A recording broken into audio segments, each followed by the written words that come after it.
and final challenge category, and that is a Europe fit for a digital age. There's been an underlying theme through much of the use of this data. You need digital to do any of it, but this is really focusing in on what that particular challenge means.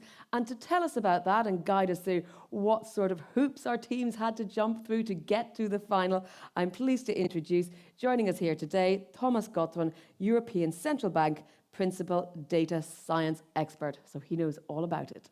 Thank you, Thomas. The floor is yours. Thanks a lot. Thanks for the welcome. Thanks for the invitation to this EU Datathon. And also thanks for giving me this opportunity to make this introduction for our fourth challenge on a Europe fit for the digital age. Now, Europe fit for the digital age, that's actually quite some objective, quite some goal to achieve. And the interesting part about it is that it is also a goal that basically remains valid also over time, because we are already living in a digital age. It's nothing that's going to come. It's already here.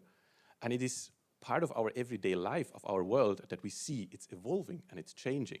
So we constantly need to adapt to this changing world, and we need to make sure that Europe keeps fit for a digital age.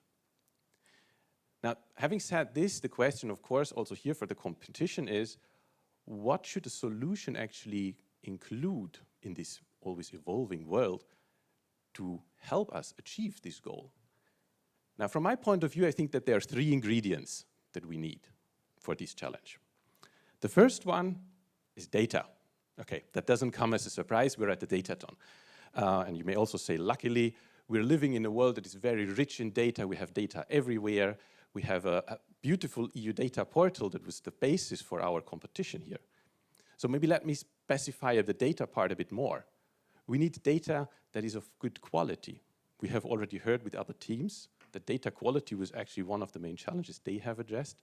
And that is something that I would also point out, that we have several data sources in the portal where really already a lot of effort is put into data quality. That is something I can personally report to you from our work at the European Central Bank, for example. There are lots of colleagues that put a lot of effort in getting data quality right. And that is valid also for other data sources. So there is a lot of effort to make sure that the data is complete, it's consistent, and it is having a good coverage, it is available. And this part of having a good data quality is essential for whatever you're going to make out of it. Because then whatever conclusion you're drawing from the data, it is living off the quality data that you have on the input side. And that takes us to the second ingredient that I would see essential for this challenge, and that are creative apps. I mean, we have seen already several. And well, as I said, data quality is of course important, but we have to make use of this data. That means we have to find or develop some smart apps that are able to transform the data into information and into knowledge. And for me, this part of developing an app is also a very creative process. And that's what we're seeing here. We see people that are innovative, that come up with new ideas, new ways of looking at the data, how to visualize it, combine it, analyze it in a way that probably no one of us has even thought of before. And in this way, also solving new challenges, solving new problems. And this part of solving the challenges, that is actually the third ingredient that I would expect from a solution here, and that is to solve a challenge that we have in our society. Because the task in this first challenge is a Europe fit for the digital age. So it means it's not just about us maybe as data providers or you as the ones that are developing the apps, but we have to build something that actually serves the citizens. And to serve the citizens can come in very different forms. It can simply be to visualize the data and provide the people with the means to understand what is behind it. It can be the analytics that give you additional insights and reveal information that maybe was not obvious to find.